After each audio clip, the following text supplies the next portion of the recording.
तो बात करने वाले हैं Delhi police head constable ministerial 2022 की न्यू वैकेंसी के बारे में। आप सभी को बता दें कि यहाँ पर लगभग 700 वैकेंसी के लिए आप सभी का नोटिफिकेशन जारी किया गया है और पूरी जानकारी इस वीडियो में आप सभी को मिलने वाली है।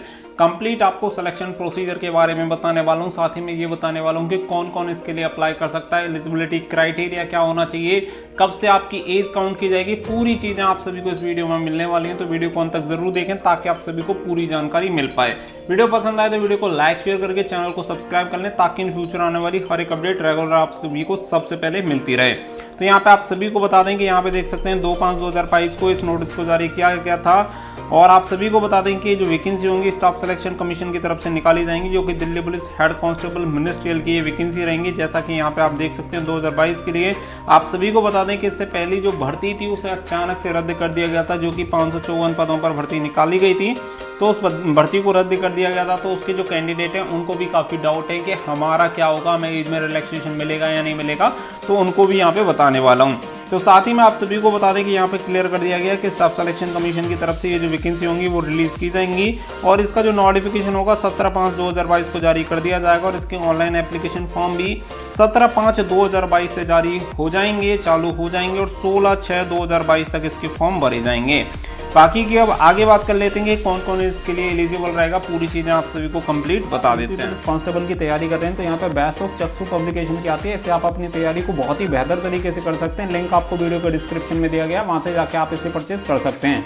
ये बुक आपको ऑफलाइन और ऑनलाइन दोनों तरीके से आप सभी को मिल जाती है। साथ ही में इनके practice set and solve paper भी आते हैं, इसे लेकर आप अपनी तैयारी को और भी ज्यादा बेहतर बना सकते हैं। इसे परचेज करने का लिंक भी आपको वीडियो के डिस्क्रिप्शन में दिया गया, वहां से जाके अभी ऑर्डर कर सकते हैं। ऑनलाइन जो डेट रहेगी जैसा कि आप सभी को बता ही दिया है कि 17/5/2022 से आपकी ऑनलाइन एप्लीकेशन फॉर्म स्टार्ट हो जाएंगे, जो कि 16/6/2022 तक आपके ऑनलाइन एप्लीकेशन फॉर्म चलेंगे। ये जो वैकेंसी रहने वाली है मेल एंड फीमेल दोनों के लिए वैकेंसी रहेंगी। ऑल ओवर इंडिया से कोई भी मेल फीमेल अप्लाई कर सकता है। Delhi police head constable ministerial की वैकेंसी जरूर है, लेकिन आप ऐसा ना समझें कि ये दिल्ली पुलिस स्टेट गवर्नमेंट की वैकेंसी है, जी नहीं। ऑल ओवर इंडिया से आप इसके लिए अप्लाई कर सकते हैं। आप किसी भी स्टेट से बिलोंग करते हो कोई भी दिक्कत नहीं है, आप इसके लिए एप्लीकेशन फॉर्म भर सकते हैं। एप्लीकेशन फीस की अगर मैं बात करूं तो यहाँ पे 100 रुपये एप्लीकेशन फीस रहती है जनरल ओबीसी ईडब्ल्यूएस कैंडिडेट के लिए।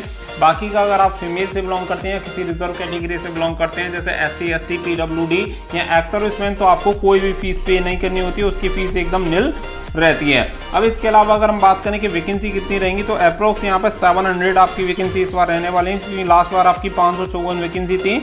उसके अलावा जितनी पोस्ट वैकेंट हुई है लगभग उन वैकेंसी को ऐड करके लगभग 700 वैकेंसी के लिए नोटिफिकेशन जारी किया जाएगा। जैसा कि आप सभी को क्लियर कर दिया कि मेल फीमेल इसके लिए अप्लाई कर सकते हैं। क्वालिफिकेशन की बात करें तो 12th पास यहाँ पे होना चाहिए। कोई भी 12th पास कैंडिडेट ऑल ओवर इंडिया से इस वैकेंसी के लिए अप्लाई कर सकता है।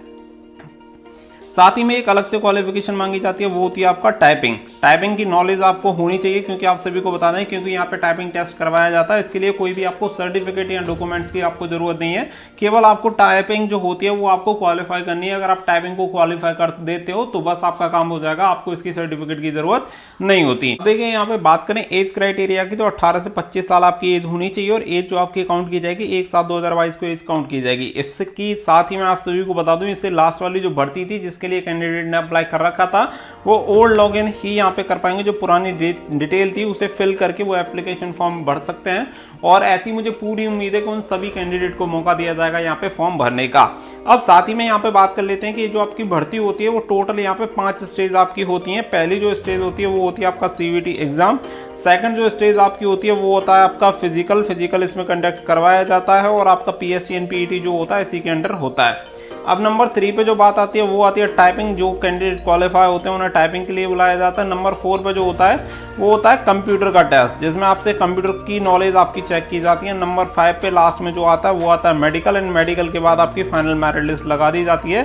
तो इसका कंप्लीट प्रोसीजर है। आप सभी को नोटिफिकेशन में हो सकता है इसके 4 स्टेज देखने के लिए मिले। CVT एग्जाम हो जाएगा, फिजिकल हो जाएगा, टाइपिंग टेस्ट हो जाएगा, एंड कंप्यूटर टेस्ट हो जाएगा। मेडिकल को हो सकता है शामिल ना किया जाए, लेकिन आप सभी को पता है CAPF के रूल एंड रेगुलेशन के अकॉर्डिंग यहाँ पे आपका मेडिकल भी करवाया जाता है।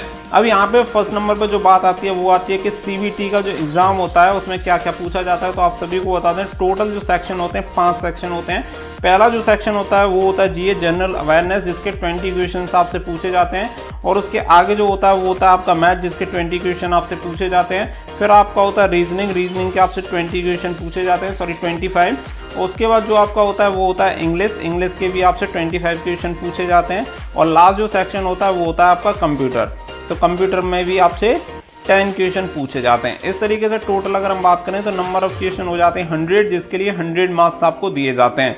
यानी कि 100 क्वेश्चन का आपका पेपर होगा, 100 मार्क्स आपको दिए जाएंगे। टाइम जो होता है वो होता है 90 मिनट, यानी 1 घंटा 30 मिनट में आपको 100 प्रश्नों के उत्तर देने होते हैं। ये सभी जो क्वेश्चन होते हैं वो ऑब्जेक्टिव टाइप होते हैं। यहाँ पे कोई भी नेगेटिव मार्किंग नहीं होती, तो इस चीज़ को याद रखिएगा कि नेगेटिव मार्किंग यहाँ पे नहीं रखी जाती है। अब इसी के साथ जो सेकंड नंबर पे जो पॉइंट आता है वो आता है फिजिकल के लिए हाइट चेस्ट की। अगर हम बात करें कि हाइट चेस्ट क्या होता है, तो हाइट चेस्ट वगैरह यहाँ पे पीएसटी एंड पीईटी के बारे में जान लेते हैं। तो सबसे पहले मैं बात करूँगा आपके पीएसटी के बारे में, यानी फिजिकल स्टैंडर्ड टेस्ट के बारे में, कि लंबाई वगैरह कितनी चाहिए होती है। मेल कैंडिडेट की बात कर लेते हैं। तो मेल कैंडिडेट के लिए जो लंबाई होनी चाहिए वो होनी चाहिए 165 सेंटीमीटर। वहीं पे अगर आप SC ST किसी कैटेगरी से बिलोंग करते हैं, केवल ST कैंडिडेट, उनके लिए 160 सेंटीमीटर दी जाती है। बाकी का किसी कैटेगरी से बिलोंग करते हैं तो 165 सेंटीमीटर आपकी जो लंबाई होनी चाहिए वो होनी चाहिए। वहीं पे सीना की अगर मैं बात करूं तो 78 से 82 सेंटीमीटर यहाँ पे सीना मांगा जाता है। जो फुलाव होना चाहिए वो 4 सेंटीमीटर का फुलाव आपका होना चाहिए। उसके बाद जो बात आती है वो आती है फीमेल कैंडिडेट के लिए। तो फीमेल कैंडिडेट की जो हाइट होनी चाहिए 157 सेंटीमीटर फीमेल कैंडिडेट की हाइट होनी चाहिए। ST कैंडिडेट हैं तो 152 सेंटीमीटर हाइट होनी चाहिए, तो वो कैंडिडेट इसके लिए अप्लाई कर सकते हैं। तो 5 सेंटीमीटर का यहाँ पे जो हाइट में होता है वो रिलैक्सेशन आप सभी को दिया जाता है। उसके अलावा जो बात आती है, फिर आपकी बात आ जाती है नंबर सेकंड पे अगर मैं बात करूँ तो पीईटी यानी फिजिकल एफिशिएंसी टेस्ट, यानी रनिंग वगैरह जो आपकी करवाई जाती हैं।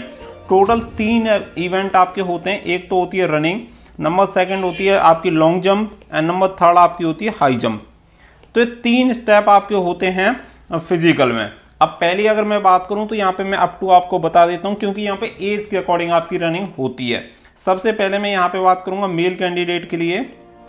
तो मेल कैंडिडेट की जिनकी एज 30 साल तक है, 30 साल तक, तो उनकी जो रनिंग होती है वो होती है 1600 मीटर। और 1600 मीटर रनिंग का समय जो दिया जाता है वो दिया जाता है 7 मिनट। वहीं पे अगर लॉन्ग जंप की मैं बात करूं तो लॉन्ग जंप जो करनी होती है वो 12.5 फीट यहाँ पे लॉन्ग जंप करनी होती है। हाई जंप की अगर मैं बात करूं तो हाई जंप यहाँ पे जो करनी होती है वो 3.5 फीट यहाँ पे हाई जंप करनी होती है, जिनकी उम्र 30 साल तक है। वहीं पे अगर हम बात करें कि 30 से 40 साल के जो कैंडिडेट होंगे उन्हें 8 मिनट यहाँ पे दी जाती हैं। लॉन्ग जंप के लिए 11.5 फीट दिया जाता है और हाई जंप के लिए 3.5 फीट ही रहता है। अब उसके बाद जो बात आती है वो आती है 40 साल से ऊपर के जो कैंडिडेट होंगे उन्हें 9 मिनट यहाँ पे समय दिया जाता है। दौड़ करने के लिए 10.5 फीट जो होता है वो उनकी होती है लॉन्ग जंप, और 3 फीट जो होती है वो होती है उनकी हाई जंप। तो ये आपका जो होता है पीईटी होता है मेल कैंडिडेट के लिए। अब मैं बात कर लेता हूँ फीमेल कैंडिडेट के लिए पीईटी की। तो चलिए फीमेल कैंडिडेट की यहाँ पे रनिंग देख लेते हैं, और फिर आपका लॉन्ग जंप हो जाएगा, और फिर आपका हो जाएगा हाई जंप। ये 3 चीज़ आपकी हो गई। पहला अगर मैं बात करूं तो 30 साल तक अगर आपकी एज है तो 30 साल तक के लिए 5 मिनट का समय दिया जाता है। 800 मीटर की आपकी रनिंग रहती है। फीमेल कैंडिडेट के लिए लॉन्ग जंप जो रहेगी वो 9 फीट रहेगी 30 साल के कैंडिडेट के लिए, और हाई जंप जो रहती है वो 3 फीट यहाँ पे रहती है। अगर आपकी उम्र 30 से 40 साल के बीच में है तो इसके लिए जो समय दिया जाएगा वो 6 मिनट आपको दौड़ने का समय दिया जाएगा। 8 फीट आपको लॉन्ग जंप करनी होती है, और 2.6 जो फीट होती है वो हाई जंप करनी होती है। और 40 साल से अगर ऊपर उम्र है आपकी तो आपको जो समय दिया जाएगा वो 7 मिनट दौड़ने का समय दिया जाता है। 7 फीट जो होती है वो लॉन्ग जंप आपको करनी होती है, और वहीं पर 2.3 फीट जो होती है वो हाई जंप आपको करनी होती है। तो ये आपका कंप्लीट फिजिकल हो गया। फिर इसके बाद जो बात आती है वो आती है टाइपिंग टेस्ट की। तो आप सभी को बता दें कि टाइपिंग टेस्ट के लिए 25 मार्क्स यहाँ पे दिए जाते हैं, और जो क्वालिफाई होना चाहिए मिनिमम जो आपकी स्पीड होनी चाहिए वो हिंदी की अगर मैं बात करूं तो 25 वर्ड पर मिनट आपकी स्पीड होनी चाहिए। मिनिमम इतनी तो क्वालिफाइंग रखी गई है, इससे नीचे अगर आपकी आती है तो आपको फेल कर दिया जाता है। फिर बात आती है इंग्लिश की। तो इंग्लिश और हिंदी में से केवल एक टाइपिंग आपको करनी होती है, जिसकी आप चाहें उसकी कर सकते हैं। तो इंग्लिश में जो टाइपिंग करनी होती है 30 वर्ड पर मिनट यहाँ पे करनी होती है। मिनिमम क्वालिफाइंग है, इससे नीचे अगर आप करोगे तो फेल हो जाओगे। इससे ऊपर जब आप करोगे तो आपको ये नंबर मिलते हैं। मैक्सिमम यहाँ पे 25 नंबर आपको टाइपिंग के लिए दिए जाते हैं। यानी कि आपको केवल इस दौड़ में ये नहीं करना है कि आपको केवल क्वालिफाई होना है, आपको इसके लिए तैयारी करनी है कि आपको ये 25 नंबर भी लेके आने हैं, क्योंकि ये भी आपके फाइनल मेरिट लिस्ट में ऐड होते हैं। अब उसके बाद जो बात आती है वो आती है आपकी कंप्यूटर टेस्ट के बारे में। तो आप सभी को बता दें कि 3 चीज़ें होती हैं। एक आपका MS वर्ड होता है, एक आपका एक्सेल होता है, और एक आपका होता है पीपीटी यानी पावर पॉइंट। ठीक है, तो ये तीनों में से आपको लगभग 10-10 जो पॉइंट होते हैं वो दिए जाते हैं और आपको इन पे काम करवाया जाता है, और जब ये आप इन्हें क्वालिफाई कर लेते हैं तो आपको पास कर दिया जाता है, क्योंकि इसके लिए कोई भी नंबर वगैरह आपको नहीं दिए जाते हैं। उसके बाद जो सबसे लास्ट में होता है वो आपका मेडिकल होता है, जो सीएपीएफ के रूल एंड रेगुलेशन के अकॉर्डिंग होता है, और जो मेरिट आपकी बनती है वो 125 मार्क्स में से आपकी मेरिट बनती है, क्योंकि 100 का जो होता है वो आपका सीबीटी होता है दिए जाते हैं। जो कंप्यूटर बेस्ड एग्जाम होता है 25 मार्क्स जो होते हैं वो आपके टाइपिंग के होते हैं, तो टोटल मिला के 125 नंबर होते हैं, जिसमें से आपकी फाइनल मेरिट लिस्ट तैयार होती है। तो आपको पूरा कंप्लीट प्रोसीजर मैंने आप सभी को बता दिया है दिल्ली पुलिस एचसीएम का, कि आपका क्या क्या यहाँ पे होता है, किस तरीके से क्वालिफिकेशन नेचर होता है और क्या क्या कंप्लीट प्रोसीजर है। आई होप वीडियो आप सभी को जरूर पसंद आई होगी। वीडियो पसंद आई हो तो वीडियो को लाइक और शेयर कर दें, चैनल को सब्सक्राइब कर लें, ताकि इन फ्यूचर आने वाली हर एक अपडेट रेगुलर आप सभी को सबसे पहले मिलती रहे। फिलहाल के लिए इस वीडियो में बस इतना ही, अगली वीडियो में मिलेंगे। Thank you for watching. जय हिंद, जय भारत।